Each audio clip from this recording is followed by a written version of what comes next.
biraza no kujyana nanone n'ikibazo kijyanye no kujya gushugurika impushya zo gutwara imodoka mu bihugu by'abaturanyi. Iyo ugiye gukoresha umuntu ikizamini cya demarage akote demarage ku modoka automatique mumbwire ahantu bayikoresha. Ibyo bizamini byo kurushya abantu bidafite n'icyo bimaze, uruhushya rwo gutwara imodoka mu Rwanda rubona umugabo rugasiba undi. Icyo kizamini bajye bagikoresha umuntu ufite bene iyo modoka. Tegeko rigiye kumara umwaka ribitsa ahantu muri terroir ntazi ngo ni yandi. Ubwo kubavuga ngo moto zikora impanuka cyane ngo uzamuye ubwishingizi nyakuba President nibaje subwo nibwo byo gukemura ikibazo. Sinakumva umwanya narifite ibitekerezo bibiri ku mashuri yigisha amategeko y'umuhanda. Amashuri niba yuzuje ibyangombwa bisabwa, tekerezaga ko niba yigisha amategeko akigisha gutwara ibinyabiziga kuki perime itangwa na polisi. Standard y'imihanda mikora ishobora kurenza 80 ahantu hose ibyapa nta urenza 80. Mu nama y'umushyikirano batubwiye ko hari imodoka 300 zitegerejwe mu gukemura ikibazo cya crisis ziri muri public transport. Izo modoka zaba zigeze he? Ni gake wagenda ngusange bisi mu ruganda rukora bisi, izo bisi zihari bisaba gutanga komande. Ikindi ni ikibazo cy'amatsiko ngiye nigirenge kubazanya kwa President wa Sena, ikiraro cya Kicukiro gishanye mu na twabonaga neba ari maso yanjye mabi nta hahuriye n'ikiraro twabonye. Baje saba niba baradupfunyikiye amazi.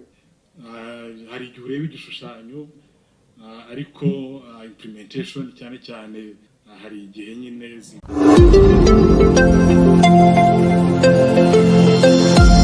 Ijabo Life Center ni umujyanama ku myitwarire yirukana umuze mu mubiri ugacukubiri n'indwara za hato na hato.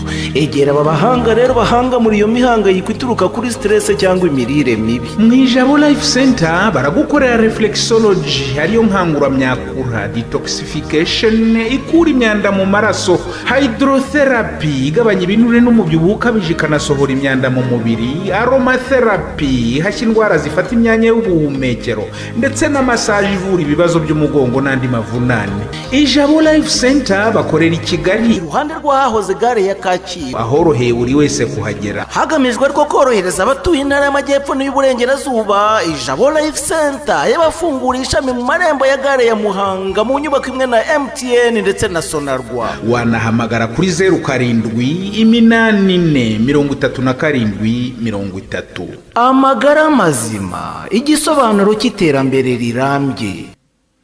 Murakoze nyakubahwa Ministre kuri ibyo bisobanuro mutanze ku ngamba zafashwe kugira ngo imbogamizi zikigaragara mu gukumira no kurwanya impanuka zo mu mihanda zibashe kuvanwaho.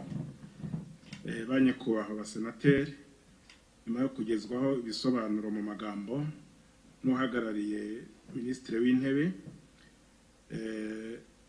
nagira ngo dufungure liste ya kabiri abasenateri bafite ibibazo cyangwa se ibitekerezo bifuza gutanga babona umwanya. Kuri liste ya kabiri rero hiyandikishije abasenateri bakurikira.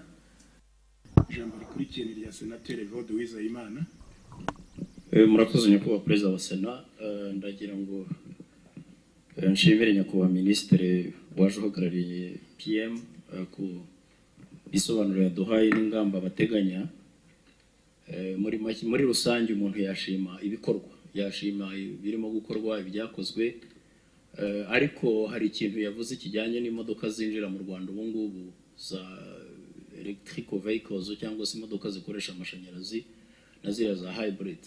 Nagira ngo mubaze niba izo modoka dufite abakanishi bazo hano mu Rwanda, kuko abakanishi nge mbona ni babandi ni gasyata ni tarinyota.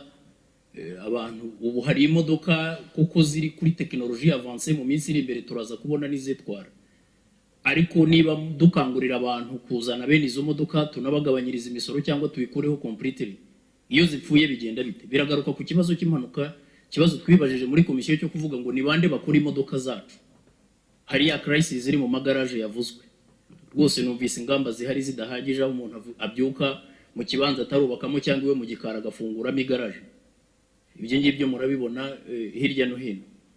Ibyo ngibyo biraza no kujyana nanone n'ikibazo kijyanye no kujya gushugurika impushya zo gutwara imodoka mu bihugu by'abaturanyi.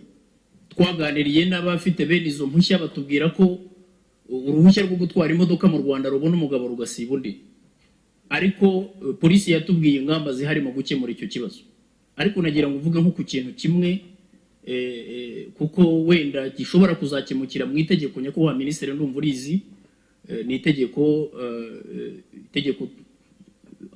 hari n'icyo ndiziho twarafatanyije na polisi kuritegura itegeko rigiye kumara umwaka ribitsa ahantu muri terroir ntazi ngo ni yandi ryashoboraga gukemura ibibazo byinshi ahangaha twavugaga uburyo bwo gukura za perime amanota muri za perime z'abantu hari uburyo bwo kuvuga ngo imodoka automatique turimo turavuga haraza imodoka ziri computerized iyo ugiye gukoresha umuntu ikizamini cya demarrage à côté biriya byo kubalansinga embrayage na accélérateur binashoboka pour les voitures japonaises gusa kuko hari naho bikora ku modoka nk'iz'abanyakoreya cyangwa abanyamerika disque ugahita uzitwika kuko ubu ngubu nta nubwo demarrage iyo ugiye gukora ikizamini muri Canada demarrage nayikoze muri 1993 hano nkorera perime ngeze muri Amerika cyangwa muri Canada bansubizamo kongera kwiga auto école ariko nta kizamini cya demarrage nakoze mu bihugu biri avance ahandi demarrage ku modoka automatique mumbwire ahantu bayikoresha niki gituma hatabaho impushya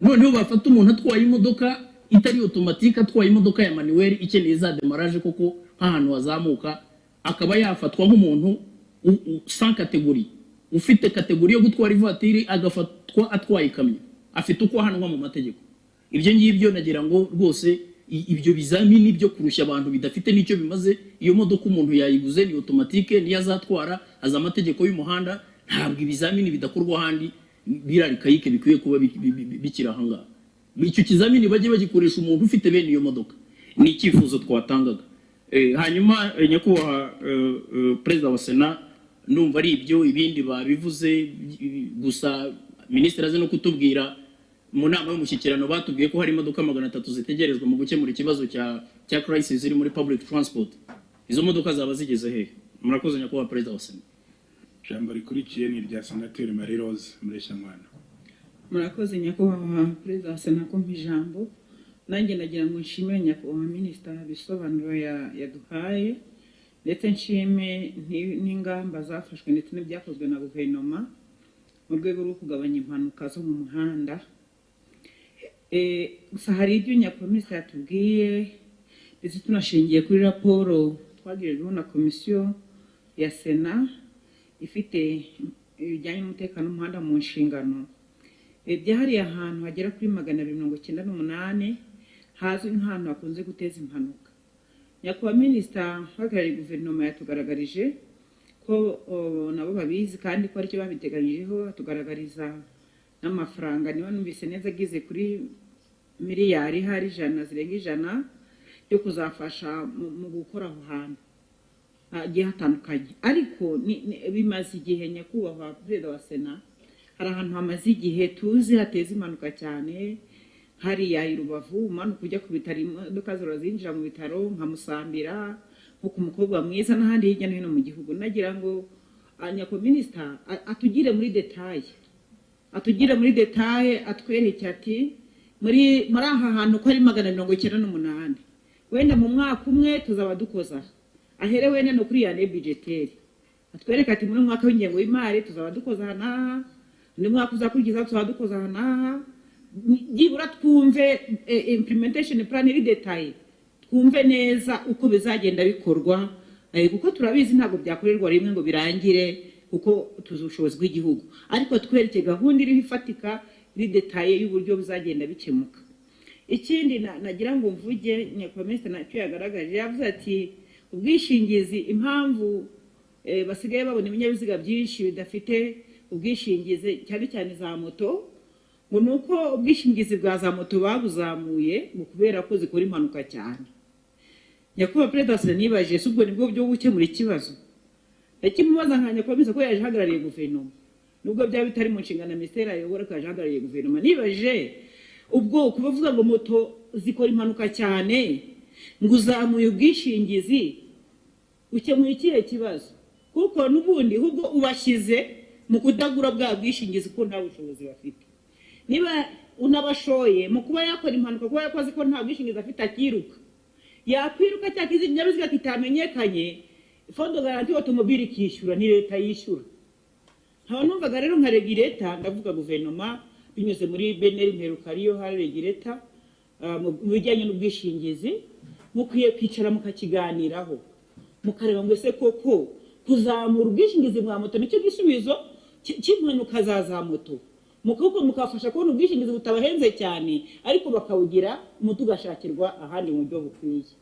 Ikindi numva nshaka kuvugaho hari icyo honorable Lambert yamaze kuvuga, hari utuntu tubona tugenda ku muhanda Musanze Rubavu uzamutse urenze nko hariya kuri Mukungwa, hari utuntu ubona tw'utuborudire twagiye dushyirwa ku mpande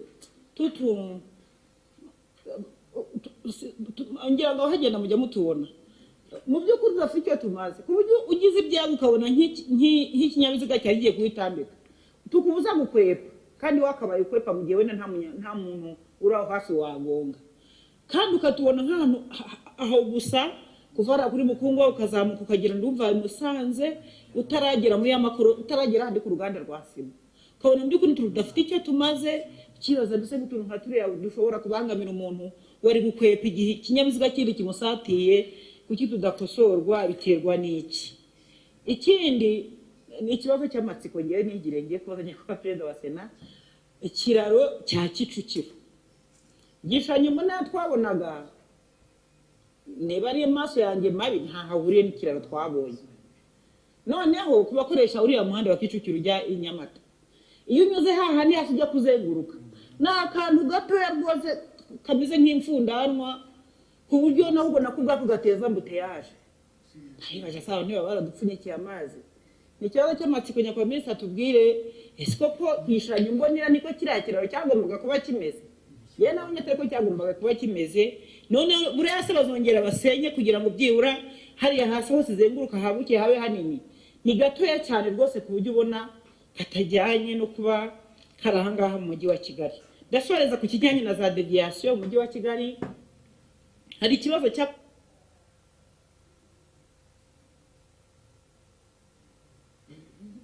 murakoze senateri Mureshyankwano. Nyakubahwa ministre, agira ngo tubahe umwanya mutange ibisobanuro ku bisubizo byabajijwe n'abasenateri ndetse mugire n'icyo muvuga ku bitekerezo batanze. Ijambo ni iryanyu. Murakoze nyakubahwa Perezida wa Sena, nyakubahwa ba Vice Perezida ba Sena, nyakubahwa abasenateri, nongeye kubashimira kuri uyu mwanya mwongeye kumpa ngo ntange ibisobanuro ku bibazo cyangwa ibitekerezo nyakubahwa abasenateri bongeye kubaza ndetse n'ibitekerezo byiza batanze.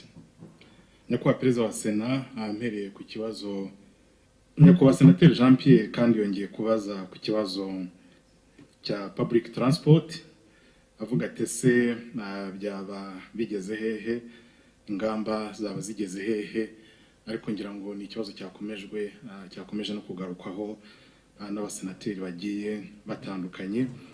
Hari ingamba zafashwe, hakaba hagiye kugurwa bisi 305 kugira ngo ikibazo cya bisi gikomeje kugaragara mu mujyi wa Kigali ndetse no mu nkengero z'umujyi wa Kigali gikemuke.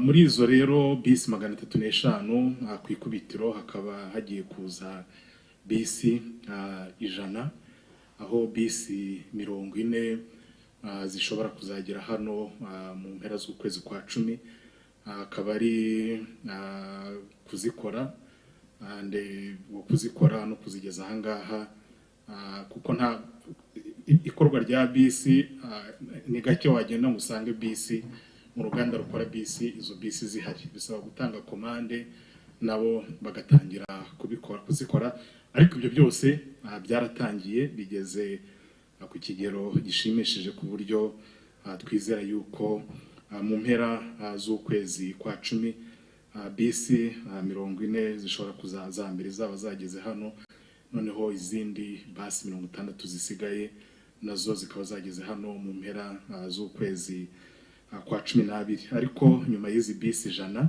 hakaba nanone hari bisi 205 zo zizaba zikoresha amashanyarazi.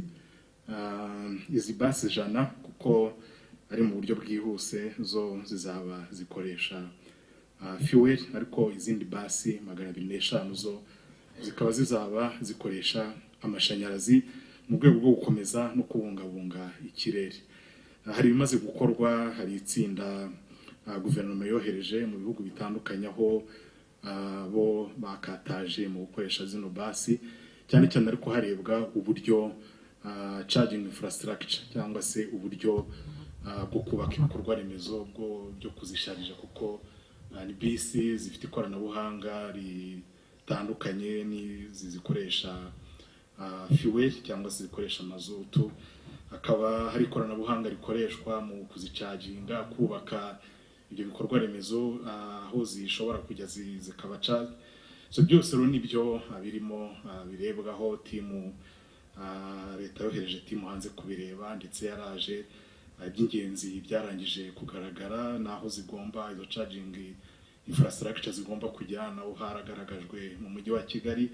Ubikurikiraho ni za negotiation ari abashaka kuzana izo bisi cyangwa se uburyo bazakora imikoranire igiye itandukanye izo bisi nizimara kugera ahangaha. Iki kibazo rero cya bisi ni ikibazo guverinoma y'u Rwanda yahagurukiye kugira ngo gikemuke mu maguru mashya. Tukaba rero ari ikibazo dukomeza gukurikirana, ari abo bakora basi cyangwa se izo nganda ziri kuzikora, ndetse n'izo zindi zizaba zikoresha amashanyarazi zizaza ari 205 nazo imyiteguro yazo nayo igeze kure. Ariko hagati aho ngaho akaba n'abandi bashoramari nabo barimo bashaka kuza gufatanya na leta n'izindi nzego mu gushora imari yabo mu byerekeranye no gutwara abantu muri rusange mu mujyi wa Kigali ndetse no mu gihugu muri rusange. Nyakubahwa perezida wa Sena, banyakubahwa vice perezida wa Sena, banyakubahwa basenateri, hakaba n'ibindi bibazo byabajijwe na senateri Vode Uwizeyimana, aho yibanze cyane avuga ati se hari intambwe nziza imaze guterwa abantu batangiye kwitabira kugura cyangwa se kuzana izi modoka zikoresha amashanyarazi cyangwa se na ziriya za hybrid.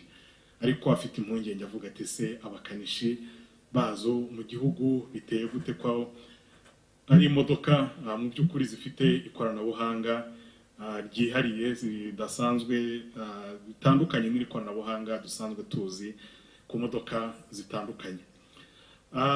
Mu myiteguro rero ihari nuko guverinoma ibicishije muri minisiteri ifite uburezi mu nshingano zayo, cyane cyane mu kigo cy'igihugu mu kigo gikuru cy'ubumenyi ngiro Rwanda Polytechnic, aho harimo za department za mechanics.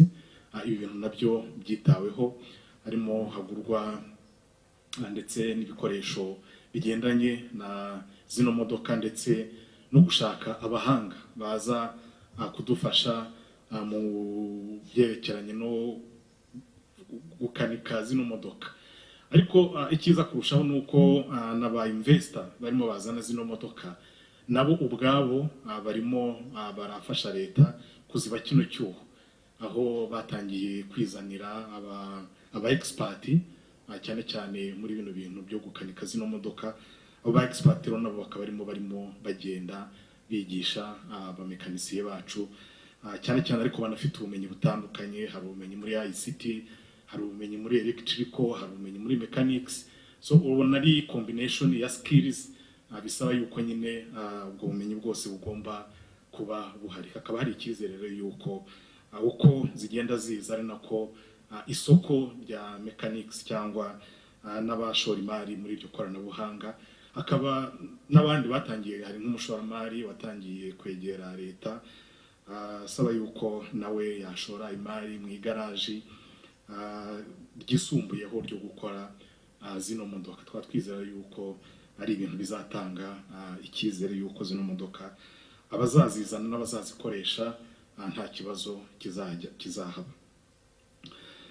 Senateri Vode kandi yongeye kubaza avuga ati se umuntu arabyuka agashyira igaraje hariya. Nibyo byabayeho, aho mu gitondo wasangaga umuntu yashinze igaraje mu gikari cyangwa mu marembo ye cyangwa n'ahandi hantu. Icya mbere kugira ngo ibicike nuko hariho master plan ubu ngubu y'umujyi wa Kigali.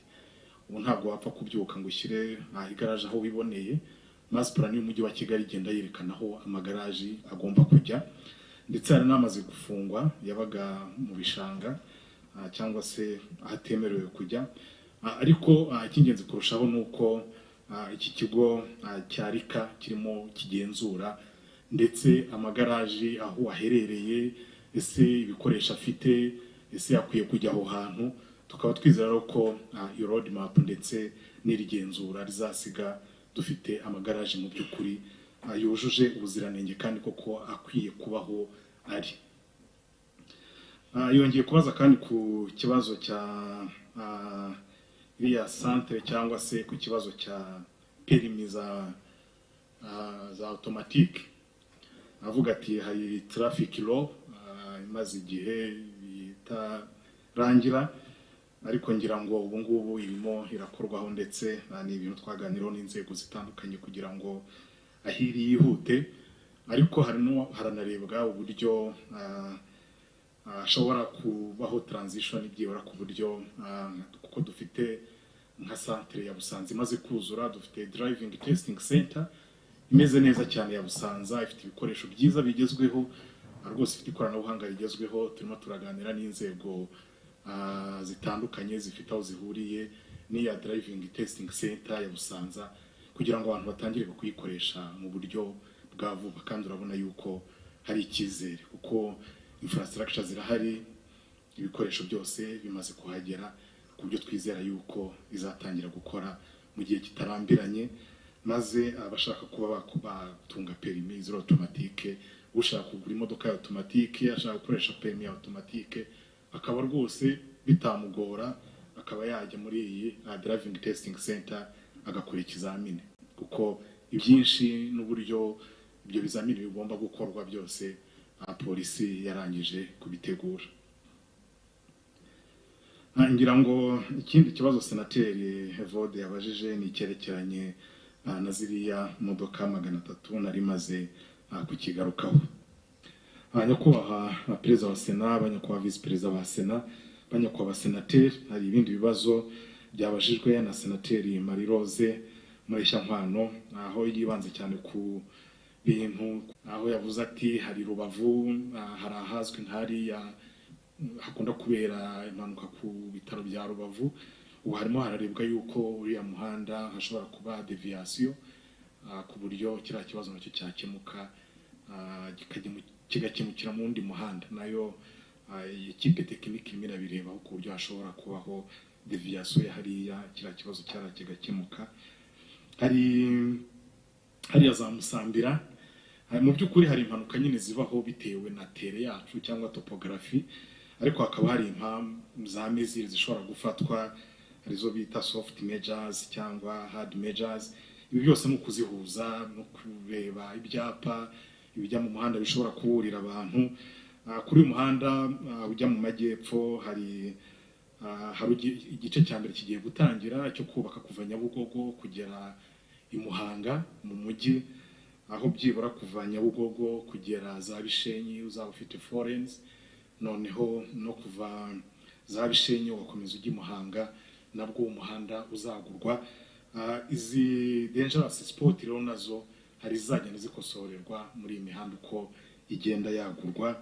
Hari ahavuzwe ku mukobwa mwiza, ngira ngo uyu muhanda nawo kuva Muhanga ugakomeza ukajya Huye, nawo ugakomeza ukajya ku Kanyaru, nabyo abo leta irimo irareba uburyo uyu muhanda nawo ugomba kongera ugasanwa kuko imyaka yawo irimo irarangira.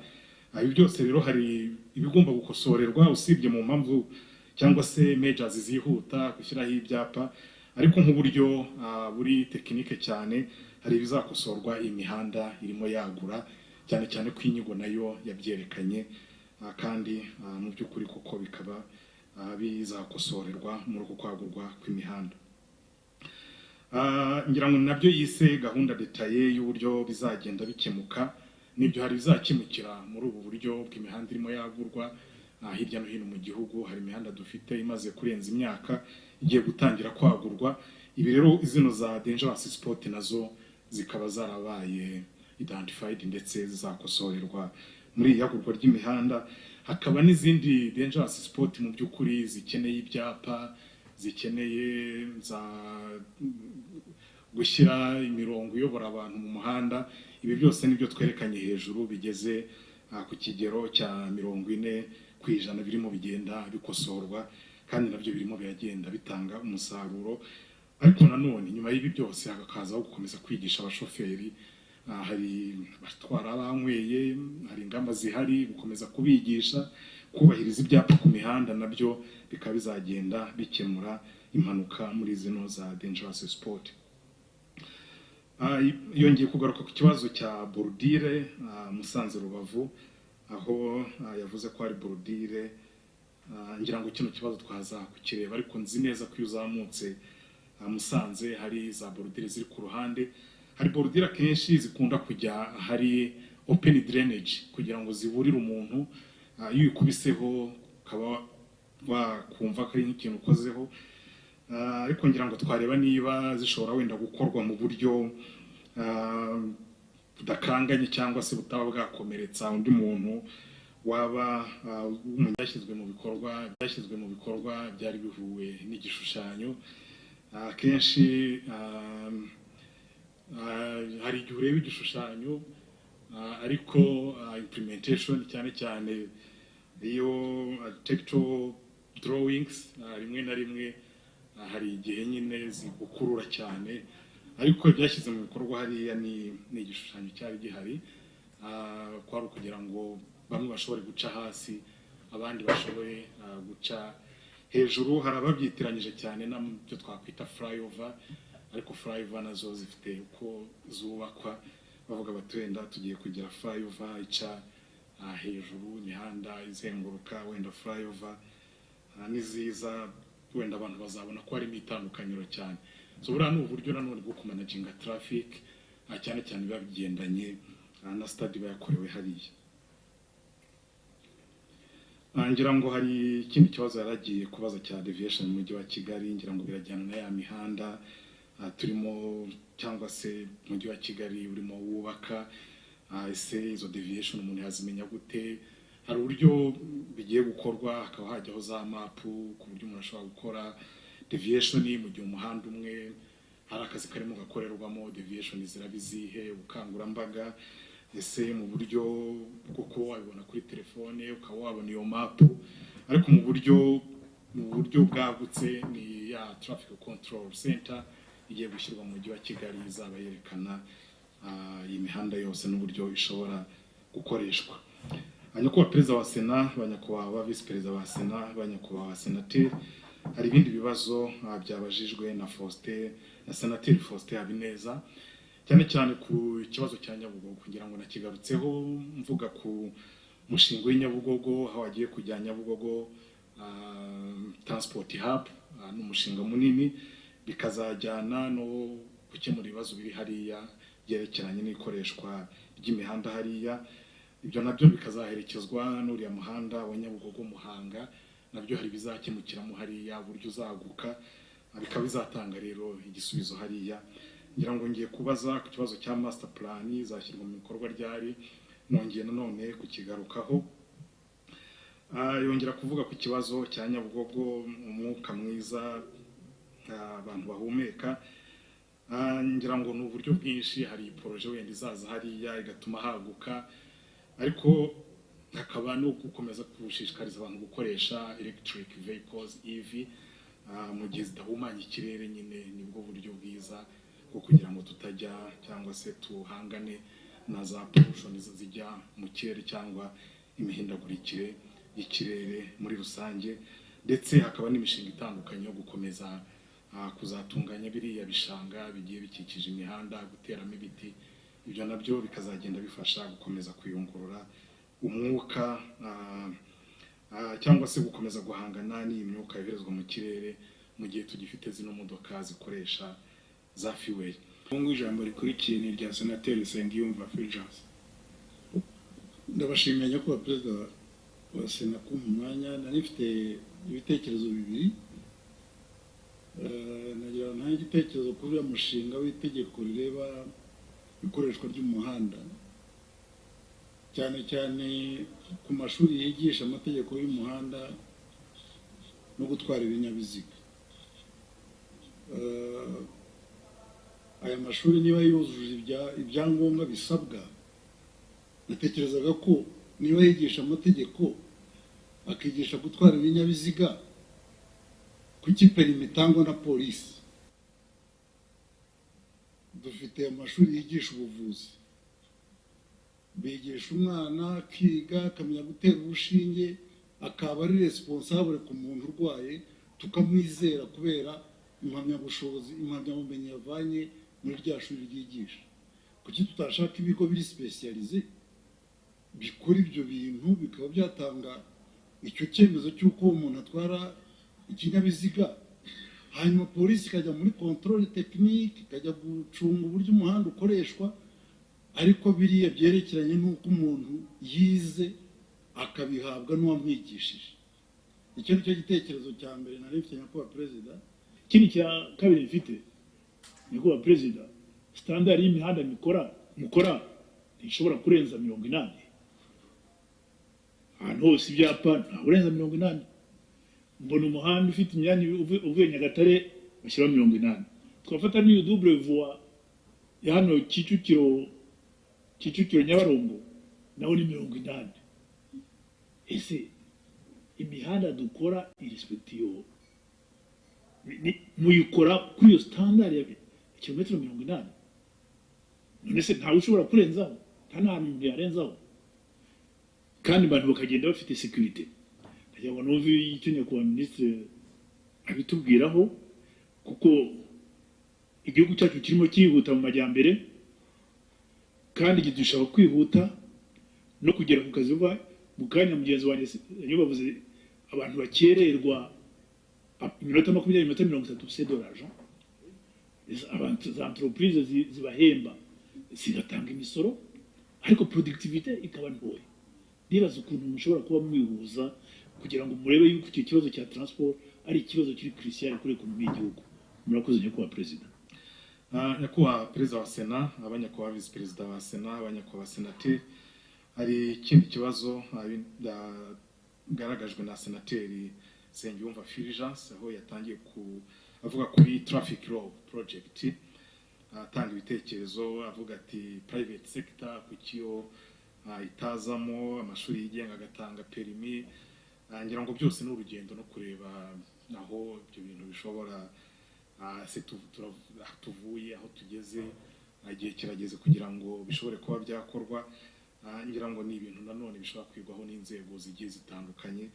Hari ibihugu byinshi bigiye bikorwamo aho private cyangwa se amashuri ayigisha byo gutwara imodoka, usanga anafite izindi nshingano nanone zo gutanga perime. Ngira ngo rero nk'uko nari ndimo bivuga, byose ni urugendo, ni ukureba aho tugeze, amashuri yacu yo ageze hehe, ubunyamwuga bwayo n'ubuhe, byose bikareberwa hamwe bigasuzumwa kugira ngo turebe yuko koko igihe cyaba kigeze kugira ngo amashuri yigenga nayo ashobore kuba yatanga izi perime. Yongeye kugaruka kuri basi 300, avuga ati n'isoko nibyo. Iyo urebye usanga n'ubundi hazakomezwa gukenerwa bisi, ari nabyo nahoze mvuga ko harimo hari uburyo bwo gutandukanya fleet management na operation management.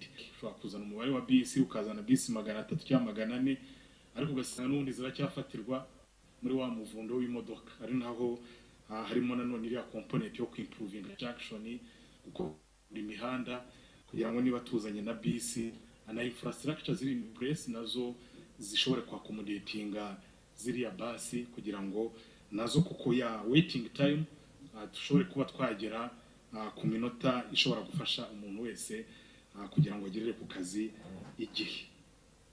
Ngira ngo byose nibyo yavuze ko bigomba kujyana na transport akome. Nizo component eshatu, harimo number cyangwa fleet numbers komeza kuyongera, junction improvement nayo ijyana na infrastructure, ndetse no kureba uburyo iriya mihanda igendamo bisi mu masaha amwe n'amwe, yaba mu gitondo cyangwa nijoro, uko imihanda igenda yaguka, nayo iyi system nayo twazayadoptinga kugira ngo idufashe. Yongeye kugaruka ku kibazo cyo gukora imihanda vuba. Nibyo hari imihanda kuko igenda idindira bitewe n'impamvu zimwe na zimwe zigiye zitandukanye, ariko kubw'inyungu z'igihugu, kubw'inyungu z'abaturage, guverinoma yafashe ingamba zitandukanye kugira ngo kwihutisha iyubaka ry'imihanda.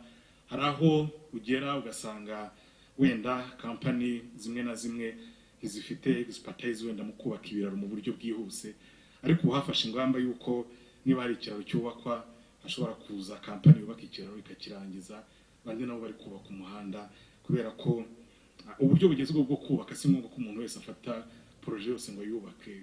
Ushobora gufata igice kimwe akagihu gishoboye, ikindi akagihu gishoboye, ariko projet ikihuta. Hari birimo bigaragara mu buryo bugenda bukoreshwa mu mihanda imwe n'imwe kugira ngo turebe yuko byakwihuta, kandi byatangiye gutanga umusaruro. Ayuko igice kimwe bagiha ufite expertise muri ubwo bwubatsi akacyubaka akakirangiza, undi nawe agakomeza ibindi bice bisigaye. Yongeye kugaruka ku kibazo cya standard y'imihanda uko ikorwa, cyane cyane agaruka ku birometero cyangwa speed limit ishyirwa mu mihanda, avuga ati ese ibirometero 80 nibyo tugarukiraho. Harimo parameters nyinshi cyane cyane zigendana na design y'umuhanda, harimo visibility, ese urareba imbere muri kilometero zingahe, hafi aho ngaho hari udusantere tungahe, ese design standard zo ziratwemerera iki, cyane cyane yuko tutari twagera kuri za expressway aho ushobora kugenda nk'ibirometero hafi 20-15 nta rugo ruri aho hafi, nta gasantere ari we wemerewe kugenda gusa. So biro ni ibintu inzego zitandukanye zirebera hafi kugira ngo turebe kuko design cyangwa speed limit bikenewe kuri uwo muhanda, kugira ngo turebe yuko koko ikwiriye aho ngaho. Ngira ngo yatangaga urugero rwo mu Mutara, ariko ngira ngo mu myaka yashize muribuka impanuka nyinshi zakundaga kuba mu bice byo mu Mutara kubera ko harambuye. Byasabaga rero yuko hagomba kujyaho za speed limit. Mu bundi buryo ushobora gushyira za speed ziri hejuru zitajyanye na visibility, zitajyanye na design y'umuhanda, ugasanga nanone urimo urashyira abaturage mu kaga, cyangwa nanone urongera za accident bitewe n'umuhanda ukungana cyangwa se n'abaturiye uwo muhanda.